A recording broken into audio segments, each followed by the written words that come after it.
Frankly, my dear, I don't give a damn.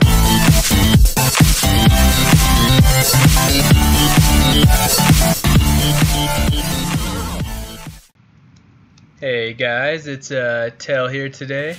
It's been like 2 months since I've uploaded. Unfortunately, I have a bunch of ideas and everything, and like half-made videos. I just haven't gone around to make them. Busy with summer and sitting in LFG every day looking for threes partners.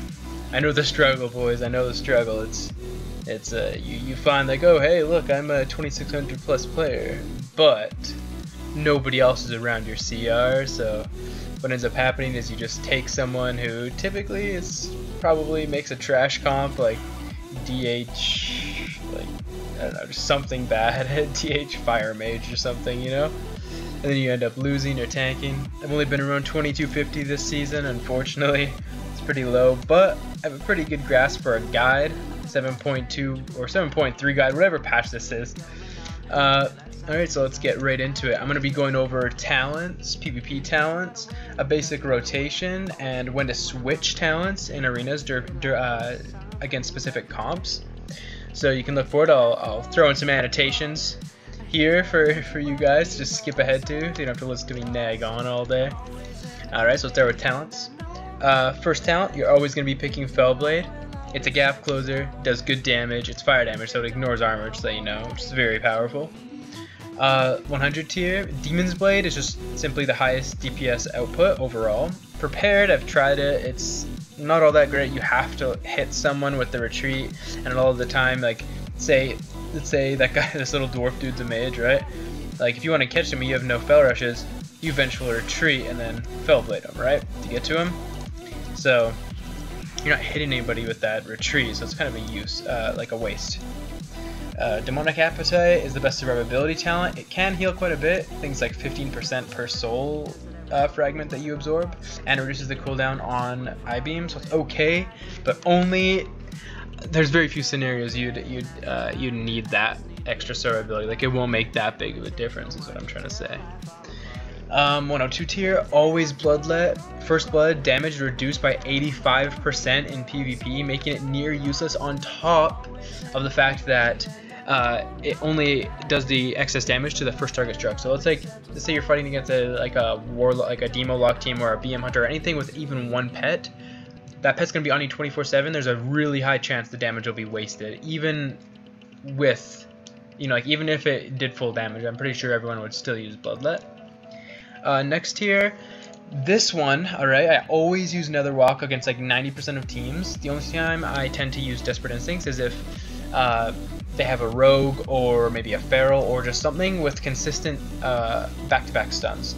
So Desperate Instincts will save your ass in those situations, but against like maybe Ret Hunter, always Nether Walk. The reason why you want to use this is because it's just another defensive. So let's say your healer gets stuck in a trap, you can Nether Walk over to him, reverse it, or while they're trying to kill you, which obviously you'll be immune. You get 3 cooldowns, so you'll have your blur for when they go on you, the next one you can possibly glimpse, and then you can Nether Walk the third go. You know, it makes you very hard to kill. The 106 tier, so this is my preference. I do think it's better. As you see, I have a Tell Me One for my momentum.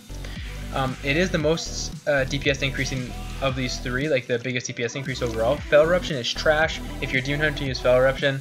Sorry, I know you think it's good, but it's not. Alright, like, I met a lot of really low tier Demon Hunters. I sound so elitist, I'm sorry guys.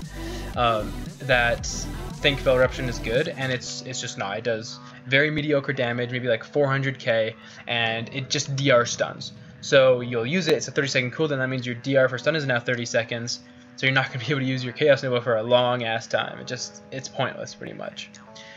I've even tried it with like Windwalker, so you get the extra mastery bonus towards it. Still not good, unfortunately. And I've tried it with Boomkin, and it's still not good. So you get the extra 20% crit from Boomkin aura on it. It's still trash. Alright, I've also tried it as Windwalker with like triple stunning the target and then getting the guaranteed, you know, extra 100% more damage. It still does shit all. Anyways, my rant about Fell Eruption is done. you know, anal fell eruption, hee kappa. Momentum. So momentum's the biggest damage increasing ability overall. It's really good against another caster team when they're going to be kiting. You'll be having it up 24/7. Your bloodlet will always be getting 20% more damage. You'll be able to, you know, fell rush, get off one. You can guaranteed get off two chaos strikes and one fell eruption. If once you get really good at it, you'll probably get around 3 to 4 per momentum that you use. You can also just use retreat to give you that momentum, to gap close, stuff like that. It's especially good with Fel Barrage. We'll get to that later though.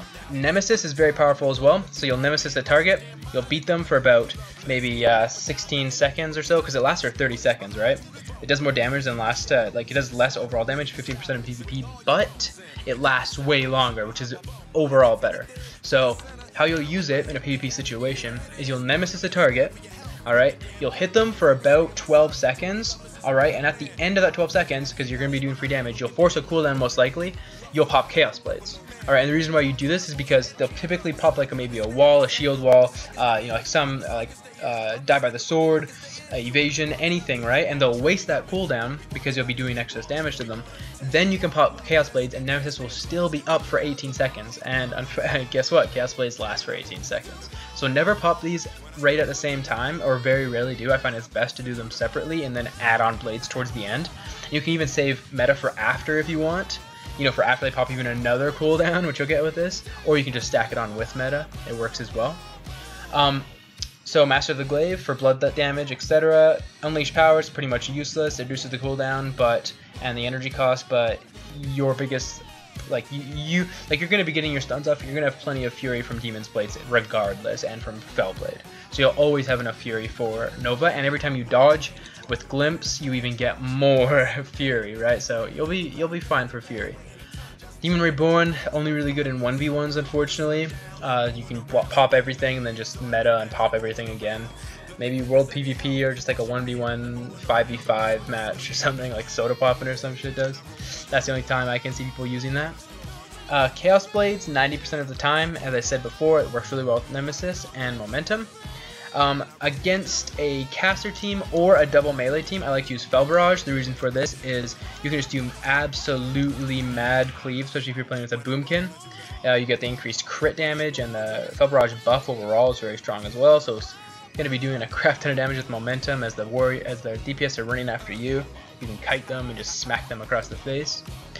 All three of these tiers of talents are very strong. Demonic is very powerful. I actually use it quite often. I see quite a few other good demon hunters use it. Typically, the biggest counter to like a warrior DH team or an enhanced DH team or any double melee team is Rogue Mage. Rogue Mage will almost all the time completely dick you. They just gain momentum, do so much damage, you can't stop it. It's really hard to stop it, at least. So Demonic makes you tanky as hell, alright? So what it does is, because you have like, okay, here's an example of a bad situation for Chaos Blades. You pop Chaos Blades, the Rogue Evasions, 2-minute cooldown, wasted with a 1-minute cooldown. You pop Chaos Blades, he just uses Temp Shield. Alright, Chaos Blades, once again, pretty much useless. They can really stack big, powerful cooldowns against your blades, so they'll keep their momentum up versus large cooldowns, because they have very powerful, large defensives. So you don't want to use an ability like Blades against them for that reason. Now, if you use Demonic, you're always going to have meta up every 45 seconds, which makes it very powerful. And every time you have that 45-second meta up, you will be they'll be running away. I guarantee you'll be doing so much damage. You'll be self-healing as well, makes you tanky. They see the meta, they typically don't want to go ham when you're meta. And you're going to have it constantly. So you're going to have consistent pressure and power against them. Whereas, and they won't, like, you'll pop an 8-second meta.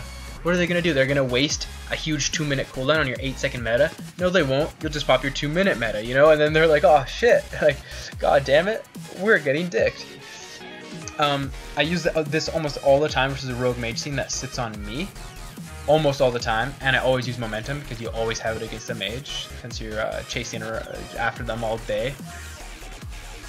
So that's about that for those 3 talents. For honor talents, always Medallion, maybe Adaption if you're fighting like a Demon Hunter team, so you can just adapt every single Nova, but that's rare again. You'd have to be fighting a DH team where the other DPS partner doesn't have a stun, so you don't get globaled. Hardiness almost all the time. It's very powerful. Not enough players use this. The only players that shouldn't be using this are maybe like Windwalker monks, because they have a percentage, or any class that has a percentage heal should be using reinforced armor typically. But against melee uses sparring, so this consists of Rets do almost all melee damage. They removed the holy component of most of their ability, the holy damage component.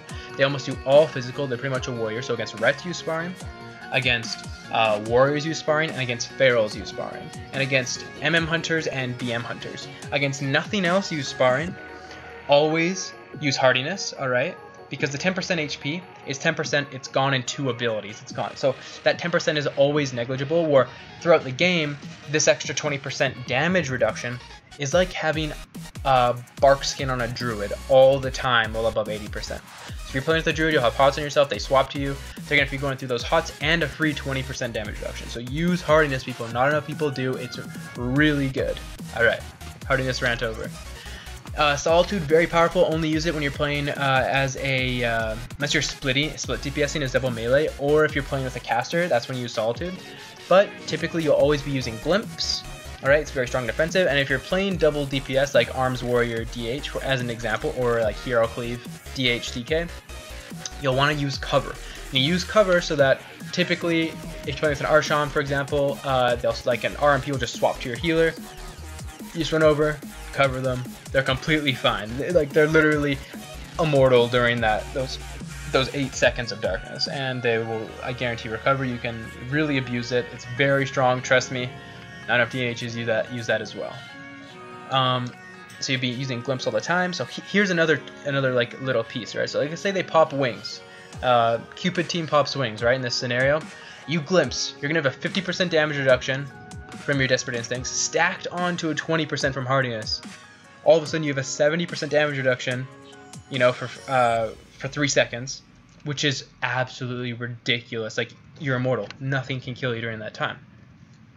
Unending Hatred versus maybe a double DPS or double mage team, or a double caster team, not mage team. Just feeds you a crap ton of fury, but you want to use reverse against any, you know, like maybe polys or fears, stuff like that. Here's another thing: if the enemy team, if they're sitting on you, all right, it's going to be really hard, depending on their class, for you to get a reverse off on perhaps like let's say a polymorph on you, like on your healer, right? If they're playing rogue mage and you're in reverse, you will almost never be able to get this reverse off. Every time they're polyed, you'll be cheaped. Every time they're cheaped, you'll be kidneyed or bombed or something like that. You know, you'll just be permaslowed, rooted. You'll never get a reverse off unless they stack right on top of you, which is bad because their priest will probably fear you. They'll just, you know, they'll eat everything and it'll be really bad. But versus like a mage destro team, or like a like a warlock rogue team or something like that, you want to use reverse. Unending Hatred or Eye of Leotheris. A lot of healers don't know what it does and they just don't dispel it for some reason. I've seen it global people before. It's pretty fun.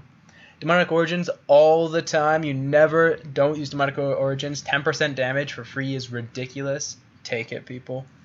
Only use Awaken the Demon Within if you're fighting a triple DPS comp.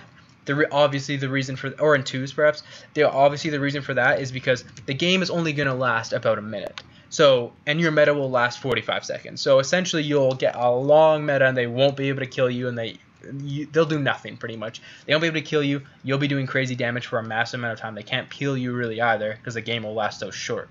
So you always use Awaken the Demon versus triple DPS. In my opinion, it always guarantees the win. Rain from Above versus double melee, especially if they're sitting on you. Detainment otherwise. It also depends on your comp. If you're playing Demon Hunter Mage, you'll be wanting to use Rain from Above and Mana Break more often rather than Detainment. Or you'll always be having to perfectly time your Detainment, perhaps like to cross CC. So your mage will go for a poly, you'll pair their shaman, and you'll just be smacking the war. So the shaman can't kick the poly, and the poly goes off fully, and then the war just goes down. You know, you can cross CC really powerfully that way with it, as an example. So those are talents. For now, I'll go over a quick little brush up on how to use Nemesis and Chaos Blades. Alright, so this is how you want to be using this in threes. This is kind of a little tip. Most really good demon hunters do this. You'll be going in, you know, you'll be building Fury. As another little tip, always only burst with 60 or more fury. You just don't want to ever burst before. You'll get cucked on Demon's Blade procs, and you'll just be like, oh, someone kill me, you know, something like that. That's how I feel, at least. So, you'll Nemesis, right?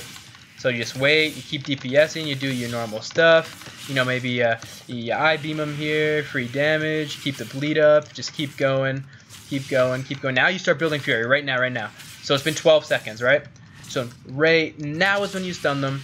You had Illidari, Chaos Blades, and you just go ham, right? You're going to have these cooldowns up for another, you know, like for the full 30 seconds. So now it's 8 seconds left on Nemesis. I know it's PvE, so it shows longer. You can meta at the end if you want. They're going to be popping cooldowns this entire time. You'll get everything out of them if you space your cooldowns properly. This is really important in Arena, guys. So, or girls. I doubt any girls watch my channel, though. My channel's pretty shit. Let's be real. Anyways.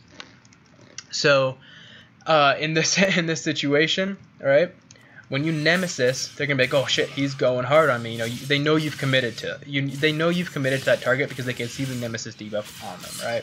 So it's kind of bad in that situation because they know who they're gonna attack, almost guaranteed. Maybe you could fake them out with it, but it's pretty wasteful if you do. So if you Nemesis, right, they're gonna be like, oh, okay, I can take this for a bit. When you and they'll probably pop a defensive, maybe a skin, maybe like a trinket, something like that. Your DPS can stun them, you can stun out later. They'll pop a defensive. All right, that defensive runs out, and then you blades. If you pop everything at the same time, if you don't space your offensive cooldowns properly, right, what are they going to do? All right, you pop everything at the same time, they just PS. All of your cooldowns are wasted. They traded 1 cooldown for 3 cooldowns. Your meta, your blades, and your Nemesis, alright? This is why you don't want to. This is why you want to bind them separately and use them separately in Arena and stack them when the occasion occurs and you have the opportunity. They have no defensive, just pop everything at the same time, go nuts. You know? They have no you know, like you're on DR for stuns, they can't peel you, you're on DR for polys, go nuts. You know, just force everything out of them. But other than that, you need to keep your cooldown spaced out. You'll do a lot better in arenas if you do. You know, you pop everything to a pally, he'll just bop. You know, Nemesis is gone, Blaze is gone, meta's useless. Mage will just block. Mage will just temp shield. Something like that. They'll just pop 1 cooldown that will stop all of your cooldowns and you'll waste them all. This is the biggest problem I see with Demon Hunters in like maybe 2s, just the random Demon Hunters who don't really know what they're doing. They'll just pop everything at the same time and expect to kill something. But versus a decent player, that'll never, ever work. Alright, so that was my quick 7.2.5, whatever this fucking patch is again, Arena guide. Hope you guys enjoyed it, and hit me with a thumbs up, or maybe like some video requests. I have like 4 videos that are half made. One a continuation of my Edgy Gladiator Telarius 2 video, and another kind of weird, goofy 5v5 duel video that I recorded a while back. So thank you guys, and see you around.